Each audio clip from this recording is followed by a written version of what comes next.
back once again, another episode of Successful Marketing, Sales, and Relationships for Adult Business Owners and Entrepreneurs. I am your host, Sadon Long, and welcome to 2024. Glad to have everybody here today. And what we're talking about, since we're kicking off the year with our first, episode of the year, what we're talking about today is we're talking about relationships. Because again, it is marketing, sales, and relationships for adult business owners and entrepreneurs.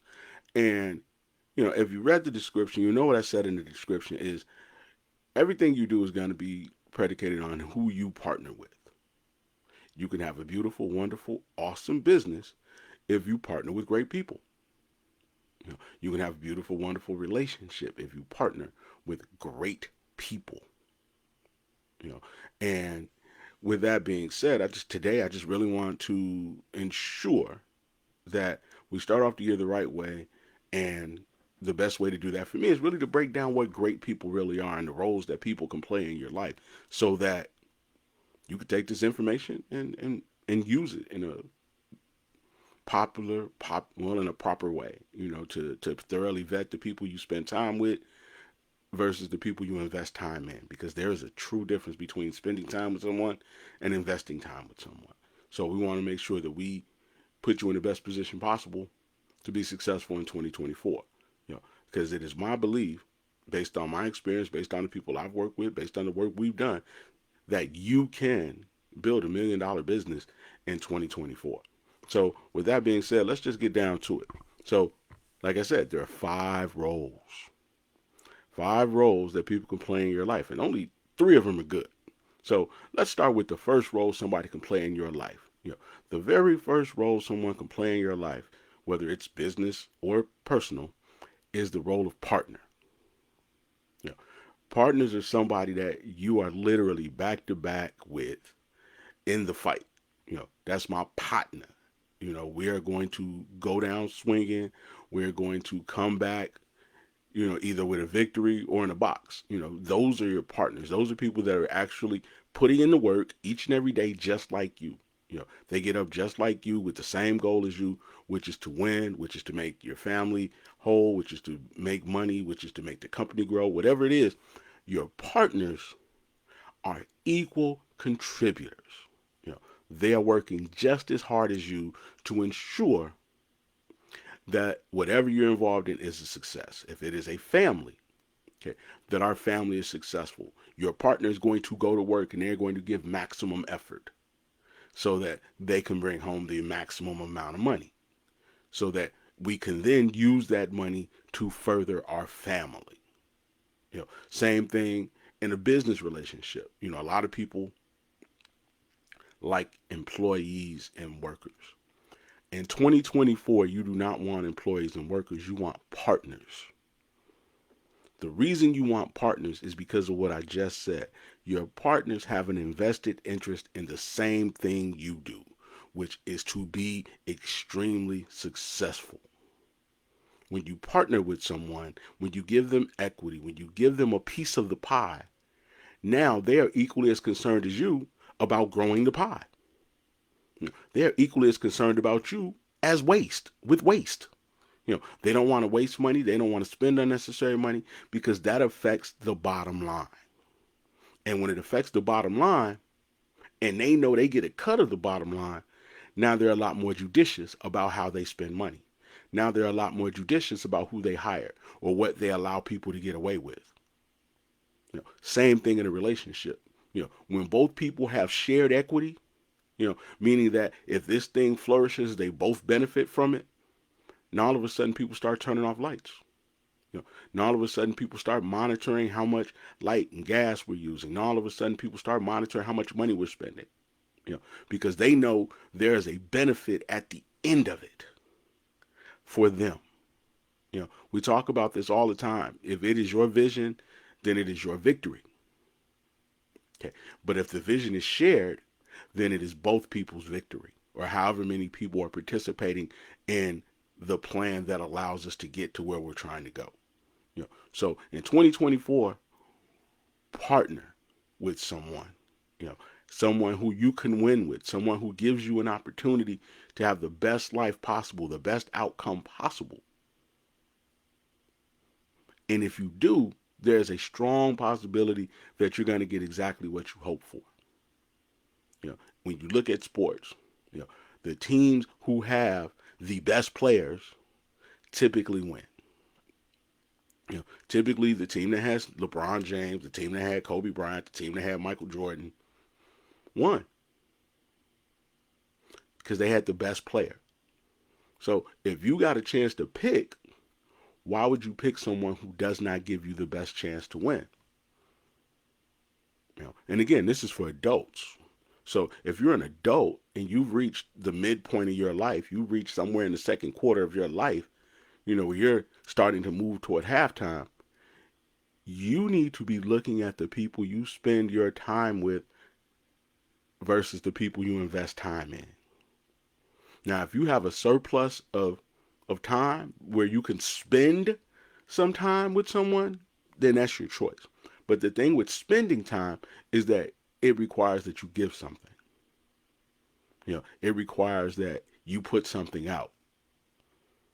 So now if I'm talking to someone on the phone, or I'm going out on dates, or I'm taking meetings with someone, and I leave the meeting with less than I came with, less information, less energy, less money, then I spent time.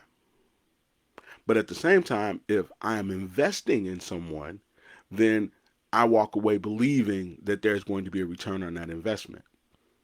Maybe I met someone who had great work ethic and some really good ideas, but they didn't have the money. Okay. But I had money, or I had access to money, so that I could then introduce them to some people who could then help us further this mission. Now, that 2, 3, 4 months, 2, 3, 4 years from now is going to yield a return. There are people that I did business with 5 or 6 years ago that really didn't have the money at the time. But I invested in them, I believed in them, and they believed in me. And then when they finally did start to see some money, guess what? They sent me some referrals. Guess what? They hired me again. Guess what? There was a return on my investment. Sometimes I've been in relationships with people who maybe couldn't give me a lot of tangible things, but yet they knew other people.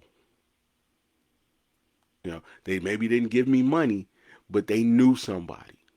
Had a client one time who didn't have a whole lot of money, but he had some really great connections. So again, he put me in touch with somebody who could pay me, and we did great work. But I was more likely to want to do work with that person because there was an upside to it. So now you really have to start looking at, am I going to invest time in something that has some fruit on the other side of it? Or am I going to spend time where there's absolutely no recompense whatsoever? Now, don't get me wrong. I feel like there's some times where you should just spend time. You should volunteer. You should mentor. You should do these things. But you should not do them to the detriment of your mission. You should not be giving so much time to other people's causes that you get off track. You shouldn't be spending so much time listening to other people's problems and trying to fix other people's stuff that it keeps you from being who you've been called to be. It keeps you from answering your calling. It keeps you from getting to the pinnacle of who you are supposed to be as a person. Because again, there are people that are counting on you. There are people that you have to cover. There are people you can't tell no. If your child is sick, you can't say walk it off. You got to be able to go to the doctor and pay co-pays and buy medicines. If your parents are sick, you got to be able to see about them. And that might mean getting on a plane. For those of you who live in other cities other than your parents, you might have to take off work, get on a plane. You might have to take a leave. So you have to have that money stacked. And if you're partnering with people who can't help you stack the type of money you need to be the person you're supposed to be for the people who are counting on you, then you're with the wrong people. So that's number one. The first one is partner. Okay. So the first person role somebody can play in your life is a partner. Number two, cheerleader. Yeah. The second role somebody can play in your life is the role of cheerleader. And a lot of people got this cheerleader thing messed up. Completely messed up. And I'm going to break down why. Okay. So, first of all, the cheerleader is responsible for bringing the energy. Okay. Cheerleaders, if you've ever watched any kind of sport, high school, college, pros, the cheerleaders bring the energy. Now, most people think bringing the energy is just clapping and saying, come on, let's go. I believe in you, King. Good morning, Queen. That ain't cheerleading. It's just not. It sounds cool. And if it is cheerleading, it's the absolute minimum. The minimum. Yeah. And who really wants to be in a situation where they're giving the maximum and somebody else is giving the minimum? You know, some old good morning text that you send to 80 people. Now where are we going with that? So what a real cheerleader understands time, situation. They understand what's going on and what needs to happen for their team. So whatever team they play on, they understand. So a cheerleader understands this is a big week. You know, this is a big game. This is an important game. This is a pivotal moment in our life. So we have to bring the energy. We have to be positive. We have to be encouraging. We have to make sure that the player, the person who's going to provide for us, the person who's going to make sure we all eat, the person that's going to get us to the finish line is lifted up. You know, because this is an important week. You know, we got a big game on Saturday. So all week, the cheerleader is preparing just like the player. You know, got to make sure my mind is right. Got to make sure my head is clear. Got to make sure that I'm on my A game. So when this game starts, that player is ready. You know, that when that player looks over to the sidelines and he a little unsure, that I'm not unsure, that I am clear, that I believe in you and you are that person. You know, you that one. You know, if LeBron misses a couple buckets, he needs to be able to look over to the sidelines and see Savannah going, it's cool. You got it. Let's go. Get back on D. You know, see, when you have a good cheerleader to great cheerleader, good to great, you know, not average, not below average, but good to great. No matter what's going on in the game, it doesn't shake their confidence in you. You could lose your job and it doesn't shake their confidence in you. You know, as a matter of fact, if something bad happens, they double down. You know, a cheerleader knows that, okay, cool, we're behind. I got to go that much harder. I got to cheer that much harder. I got to be that much more confident and expressive in the confidence that I have in the other person so that their confidence isn't shaken. You know, so if you're in a relationship with somebody and they've had a bad day or a bad week or a bad couple months, your job as the cheerleader is to still keep pointing out the good in them. Is to still keep pointing out the progress that they've made. To still remain optimistic, even though we're down. You know, because you never know when things could turn. You never know when Tom Brady turns into Tom Brady. And all of a sudden we go from being down to being ahead. You know, but if you take the energy away from Tom and now Tom's on the sideline sulking, how's Tom going to get his head back in the game? You know, how's John going to get his head back in the game? You know, because everybody around him is yelling, you suck. You trash. So that cheerleader, even when everybody else is yelling, you suck and you trash, that cheerleader still needs to be, come on, let's go. You got this. We believe in you. You were the first pick in the draft. You've taken us here before. You are talented. You are intelligent. You are beautiful. You are wonderful. You were carefully made. You know, that cheerleader has to be the energy. It You must be the wind beneath their wings, you know, in all circumstances, whether they're good or bad. You know, When they're good, you cheering. When they're not good, you still cheering. You still encouraging. You still uplifting. You still praying. You still reminding. You still pointing out the good. You challenging them. And that's another key thing. You know, you challenging them. I know you can do this. I believe in you. The type of person you are does not quit. So when you are challenging them, you are literally putting them in a position where now they can raise their standard. Now they can go that much harder. They can overcome. They can achieve. So if you don't have that, then you don't have a cheerleader. If you got somebody that turns on you and turns tail, and all of a sudden they're on the sidelines, like, oh my God, we're losing, then you ain't got a good cheerleader. Because that's not what a cheerleader does. So number 3 on the list of the 5 roles people can play in your life, blocker. Okay. Now, blocker, we hear cheerleaders and partners all the time, but we don't really hear about blockers. What does a blocker do? A blocker gets between you and the enemy. A blocker protects you. A blocker builds around you a pocket so that you can do your work undistracted, unencumbered, without fear. See, sometimes when a person's going to college, going back to get that degree, going back to get that master's, going back to get their nursing degree, they need that other person who can say, hey, man, I got the bills. You just worry about school.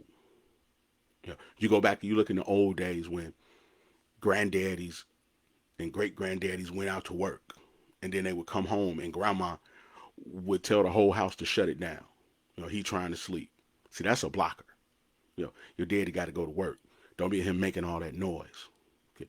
Now I'm gonna stand between you and whatever is going to interrupt you. I'm gonna pick up the phone and be like, he sleep. John, you had to call him tomorrow.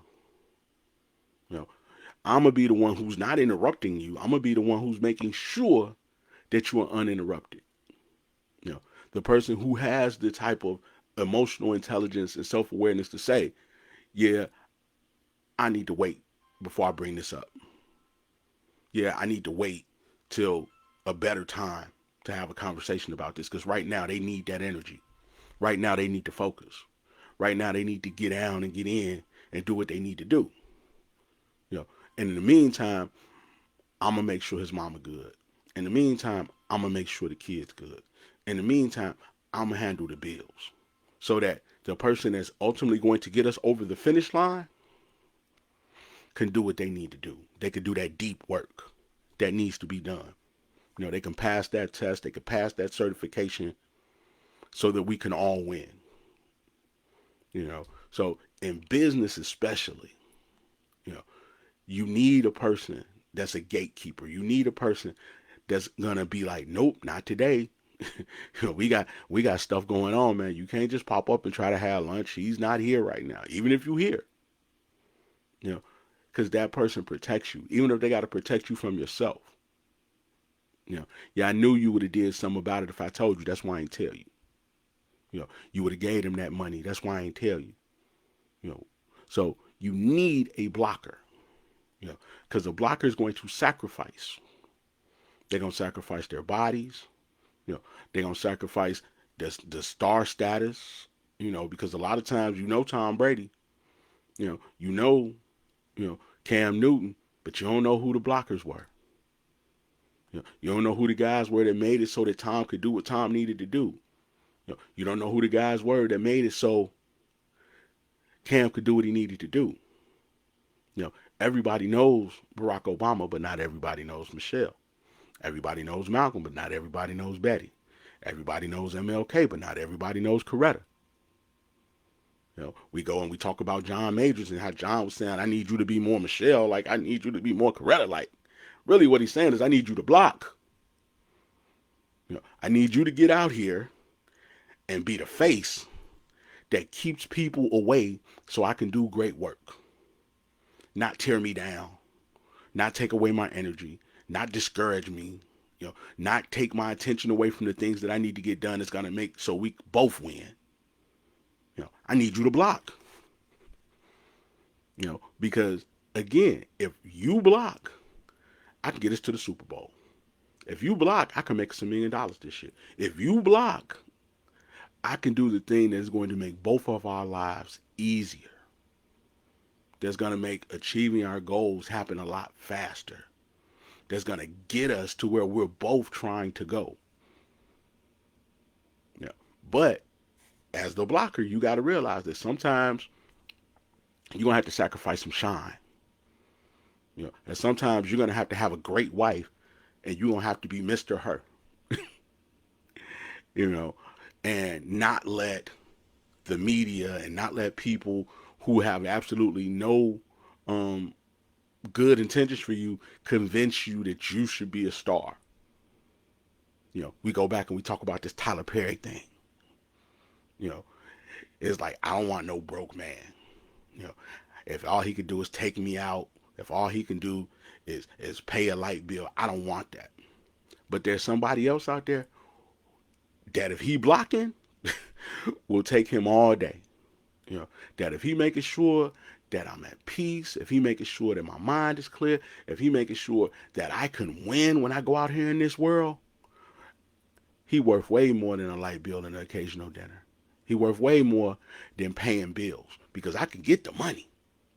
But can I come home and get some peace? Can I get out here and do what I need to do without somebody else interrupting it every time I'm trying to do it? Hey, no, man, no, not today. Hey, Cheryl, how you doing? That's good. Good to see you. Yeah, she ain't talking today. That's my wife. I got this. Go on somewhere. Do you get that? I once was in a relationship with someone who hated to go to the grocery store. So when I got my groceries, I got her groceries. Blocking. I know you don't like the grocery store. I know you're tired when you get off work. I'll just drop your groceries off when I go get mine. Blocking. So now, if you're going to be in a relationship with someone, can you be in a relationship with someone who's a blocker? Because if you are the one, if you're the business owner, if you're the CEO, if you're the superstar, you need somebody that's going to block. You need somebody that's going to protect you. I remember being in the office one time talking to the president of my college that I worked for at the time. And we were having a discussion about a lot of the turmoil that was happening on the campus. And I looked at her in her face and I was like, the problem is the people that's supposed to be handling this stuff aren't handling it. They're not blocking. They're allowing these arrows to keep hitting you. They're allowing these people to keep getting to your office. They're allowing these people to keep pointing at you instead of them stepping in and saying, hey, don't take that to the president, bring that to me. Hey, I know you got a complaint. Come on in the office. Let's talk about it. There are times when you got good blockers that you don't even know about the danger because you never saw it. The blocker took care of it and you never even knew. Like, man, we was in danger? Yeah. Whew. I didn't know. So, again, you can have a great life. You can have a great life if you pick right. If you pick right, life will go good. But you got to know what roles that you need and where you fit or what role you need to play for somebody else. Because, again, sometimes you might need to block for somebody else. You might need to be the one who stands out in front of somebody else. You might need to be the one who brings the energy for somebody else. So you have to know what role that you're picking and why. And also what role you're playing and why. Because if you have someone, like I'll give an example, in some of my friendships and relationships, both business and personal, there are people who have tremendous amounts of earning potential. So sometimes I have to play the role of blocker, because they have a bigger audience, because they have something coming out, because they have an opportunity, they have a connection, they have a deal that we could possibly close that is going to help the whole team. So right now we need to throw all our protection, all our energy, all our love onto that person so that they can succeed, knowing that if they succeed, we succeed. Sometimes I'm in the front, sometimes I'm in the back. When I'm in the back, still making sure that my clients don't get into bad situations, still making sure they don't make bad hires, still making sure they don't waste money. I'm blocking for them, so that they can just make sure that they, as the face of the organization, get us where we need to go. So again, you need blockers. Now let's talk about the two that ain't so good. Matter of fact, the two that are horrible, the two that I can't stand, the two that I just don't like. Okay. Now the first of the two roles that person can play in your life that are not so good is the role of opponent.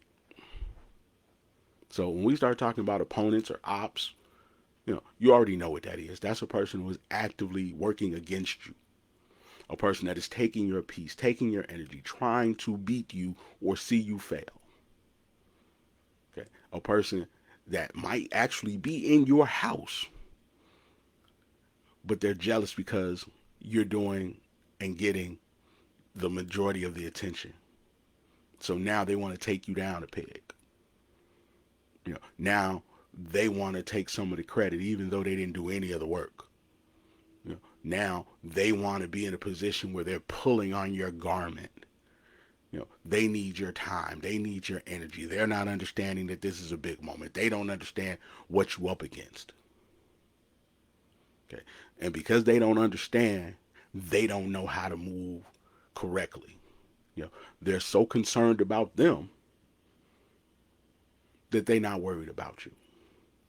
One of the things that as a business owner, an entrepreneur, and somebody who's, striving toward being extremely successful and taking care of their family and providing for the people that they know that they can't tell no, is you'll get into these situations with people who need your time. They want your time. And as a business owner and entrepreneur, time and clear mind are your greatest weapons. Your time and your mind are your greatest weapons because you need time. And when you have time, you need to be able to think. You need to be able to think about what it is I need to get done, what it is I need to do to move the business forward. You need to be able to create the vision. Not only do you need to be able to create it, you need to understand what the process is. So if somebody's constantly calling your phone, constantly trying to get you to do things that are not in your best interest, like you should just chill today, we should just do this, we should just do that, then they're an opponent because they're keeping you from doing what you need to do to win. They're keeping you from taking care of your family. If you have employees that you can't leave in the store while you go handle business, they are opponents. If you have people that you can't trust to do what they're supposed to do, and then you got to keep fixing it, they are an opponent. They're an op. If you go out and you do everything you need to do, and then you come home and you're still not able to recharge, that person's op. Now, if I cannot rest easy and know that it is taken care of, and know that I can trust you with the money, and know that I can trust you to keep your word, why do I want to be with you? As a business owner, that is not the person you want to be with. Because now I got to worry about if you're stealing from me. Now I got to worry about if the numbers are what you say they are. Now I got to keep going behind you and checking on you because I can't trust you to give maximum effort. Again, same thing in a relationship. If you and I go into a room and our goal in that room is to ensure that we come out with the right information to then go home and make the right decisions about how we're going to make this next move, and you over there keying instead of being on task, instead of working the room, instead of conversating with the right people, you over there in the corner with your homegirl now, and now we walk out of this room without what we were supposed to get, that's a problem. If we walk out of the room and we didn't get what we were supposed to get, that's going to keep us from reaching our goal. That's going to slow us down. That's going to mess with us. You got a star player and you're not over there talking up your star player. Cool thing I saw recently, I saw Nelly in the room with JD, Ashanti, and Janet. And what did I see Nelly doing? I saw Nelly pitching. Say, hey Janet, I know you're going back out for the second leg of your tour. You should go and take old Ashanti with you. You should take my baby. See, that's what I'm talking about. Now I don't know if Ashanti gonna get to go out with Janet or not. But what would that do for the Nelly Ashanti brand if she gets to go out on tour with Janet? How many more fans would that open up to her? How many more people would that remind that Ashanti's got great music? And at the same time, Nelly like, hey, I come out, and do a few dates with y'all. Come out and do my song with you, that we got that was a hit, that was a number one. I got us. And I'm gonna come out and do my hits with Ashanti to make the show that much better. But just put my baby on. See, that's what I'm talking about. That's a partner. But if you're in the room and Janet's in the room and you're not pitching Ashanti to Janet, how can you say you care about Ashanti? Just saying. Okay. So again, I think we got an idea of what the ops really are. So again, you need to start looking at it in your own life. Are these people who are supposedly on my team putting me in position to win? Are they giving me what I need to be safe and calm and at peace? Are they working on my behalf even when I'm not around? Are they making sure that we on task, that we on time, and we on the mission that we've both mutually agreed to? Because if they're not adding to the overall success of the mission, then they're taking away from it. Bottom line. Now the last one, and this is one that people really can get messed up by. Because I know a lot of us, we're on social media, a lot of us are in the comments and reading the comments, and we think we want this, but we really don't at the end of the day. And I'm gonna be very honest with you, and that is a fan. You think you want a fan. You think you want fans, you think you want followers, but here's the problem with fans. Fans don't really know you. All they know is what you show them. All they know is what they perceive you to be in their mind, which could be completely different than who you are. You see somebody on social media, you like, ooh, they fine. Ooh, I love their music. Ooh, they this, they that. They're my hero now. And because they're your hero, because you're a fan of them, because you lifted them up, you've made all these assumptions about who they are and forgot that they're human.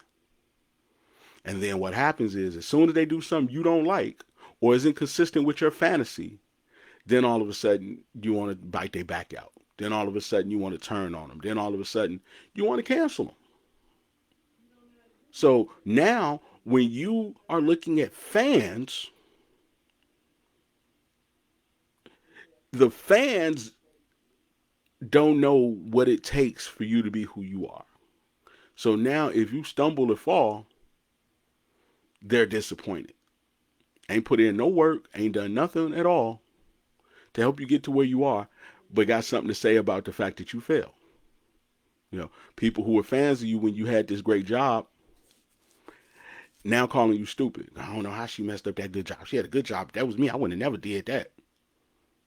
But the whole time you were working and buying drinks and turning up and covering and looking out for people, they was with you. But as soon as you couldn't entertain them no more, as soon as you couldn't provide for them anymore, they tuck tail and run. They started talking about you. So with that being said, one of the major problems is that they don't know you're human. They don't see your human side. All they see is the public persona. And now you spend all your energy and time trying to entertain people and be presentable to people who that if you go down ain't gonna pick you up. That if you go down might be one of the people kicking you. That if you make a mistake are gonna openly and publicly shame you. Say that you're not who you said you were. We see it all the time. We see people who make bad decisions, and because people thought they were a certain way, now they feel like it's open season on them. But a friend, on the other hand, has a completely different perspective. Let me give you an example. So, you know, you might see somebody out and they might have gained a little weight. So now you used to them having the Coke bottle shape, and now you see them and they're a little chunky, and you like, see, girl, these heifers out here, boy, they need to learn how to push back from the table because you were a fan of the Coke bottle shape, and now they're not giving you Coke bottle right now. But that friend will then step in and be like, well, she lost her daddy. Yeah, they trying to take her mama house. You know, yeah, that, her son's sick. And now all of a sudden, because you've been given more information, now all of a sudden you got some sympathy, or maybe even some empathy and compassion. But you feel something other than hate and jealousy. See, that's what I'm talking about. See, I'll be lifting these hoes up. And then now look. But then you find out more about the situation and you're like, oh, I was wrong. Or in some cases, they still feel how they feel.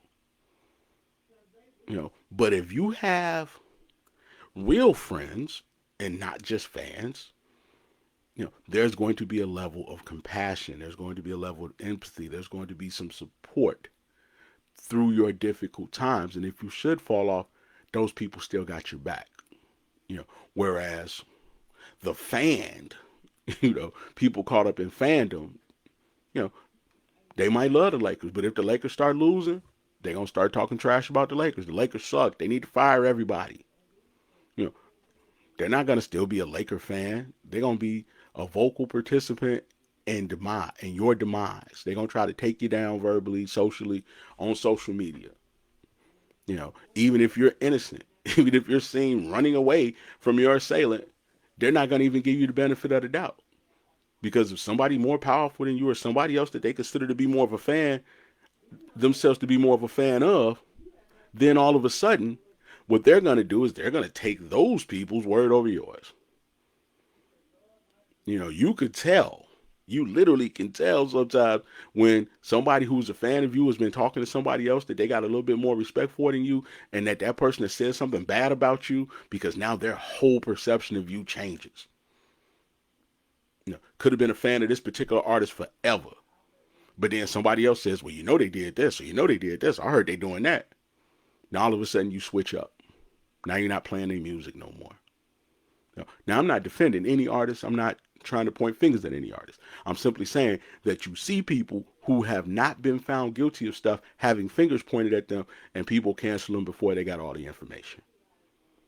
You hear people all the time backbiting on people who they were friends with, they were supporters of, they were riding with, because somebody else whispered something about them, and now it's running rampant.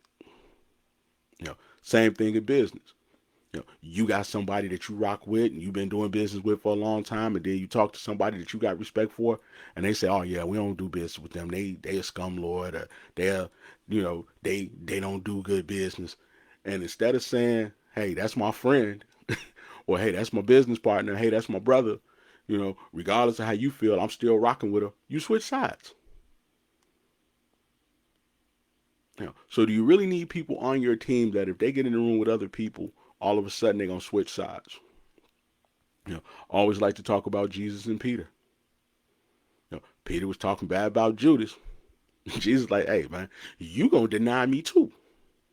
Me? Nah, never me. And then what happened? Denied him, 2-3 times before the cock crowed?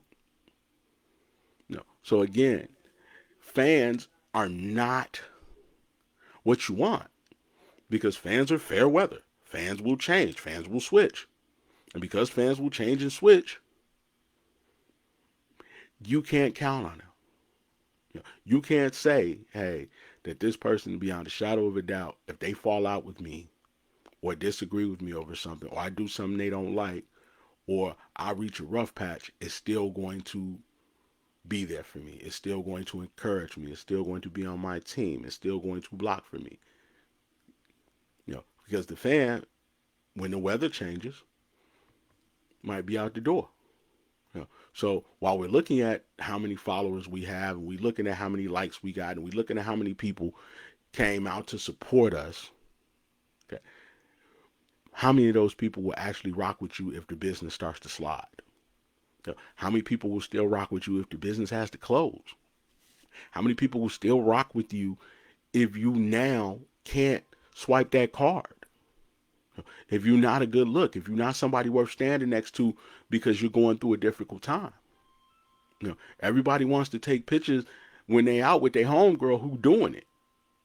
Everybody wants to ride with and roll with the homegirl when she up. If she got the new car, the new house, then everybody want to do stuff at her house. Everybody want to ride with her in her car. Everybody want to be with her because she got the plugs and the connects when we get out. She gets us into the club. She gets us the free drinks.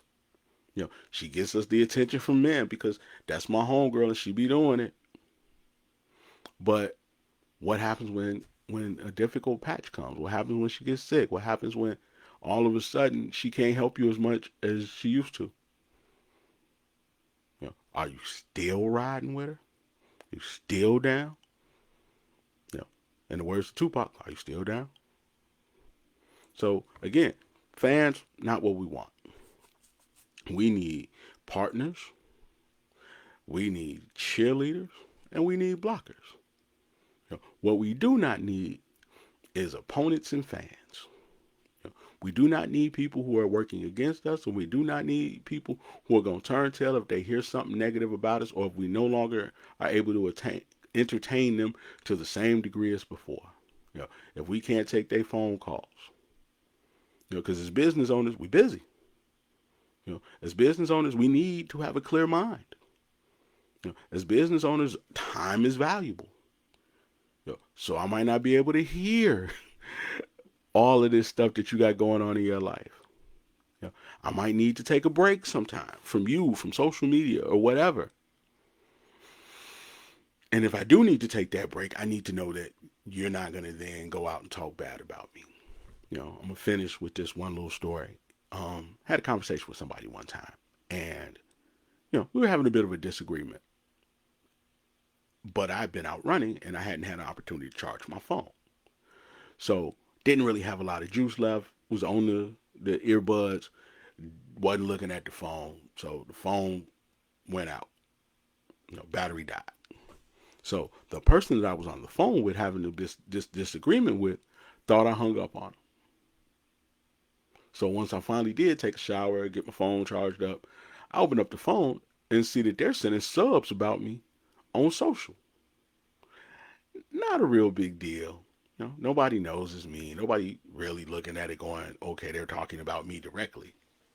But I know. So, of course, I go back to the same person and I address it with them. And the person says, well, I thought you hung up on me. I'm like, oh, okay.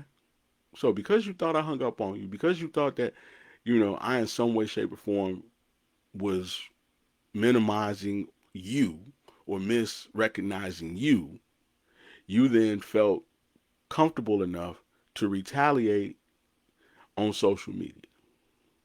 So from that point forward, I knew, that's somebody I don't really want to rock with like that. They cool, but I can't allow them in my circle like that. I can't allow them in my life like that, because if they fall out with me, they're going to tell everything. If they fall out with me, they're going to try to tear my life down. If they fall out with me, they're going to try to embarrass me. Okay. So again, fans, ops, don't need it. Because those people, if times get tough or if they feel like you in some way have let them down, feel like they can do something to hurt you in return.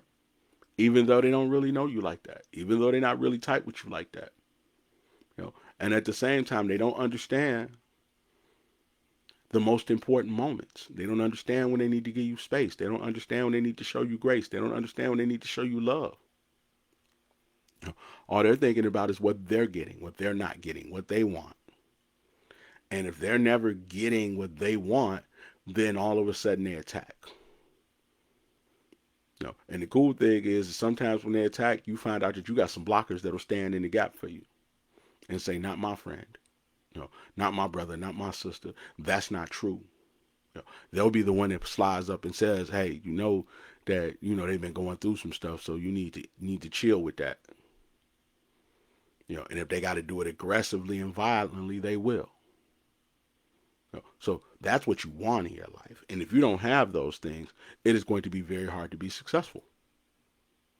It's going to be extremely hard to be successful because now you got people coming at you and hitting you and knocking you down and slowing you down because there's nobody between you and the ops. Now when you get down on yourself and you're struggling and maybe you didn't have a good week or this Christmas wasn't as great as you wanted it to be, you got nobody to help you get your mind back on the right track. You got nobody to pick you up when your energy's low. If you don't have a partner, now you're out there fighting by yourself, and it's easy to be overtaken and overwhelmed because, man, you got to watch your back and your front. You got to watch all of these snakes. So again, that is why you got to have partners, you got to have cheerleaders, you got to have blockers, and you got to stay away from the ops and the fans. So that you can have the beautiful, wonderful business that gives you the beautiful, wonderful life. And as always, it is your business big bro, Sadon Long. This has been another episode of Successful Marketing, Sales, and Relationships for adult small business owners and entrepreneurs. And if you have any questions, any comments, leave them below and or you can DM me. But what I would prefer is if you went over to grownandrich.com and click the Make Money Fast button. Now what's going to happen is they're going to send me an email, and then I'm going to send you an email, and we're going to set up a time. And we're going to talk about everything that has to do with your business, from your marketing to your sales to your people, and how we can make all of the above the absolute best that they could possibly be in 2024. And anything that you glean, learn, or grab from that call, which is not uncommon, that you can then use to make money for you and your family, feel free to do it. And it is free of charge. But as always, it has been an honor. I love you. Have a great day, a great week, a great month, and an even greater year. I'm out.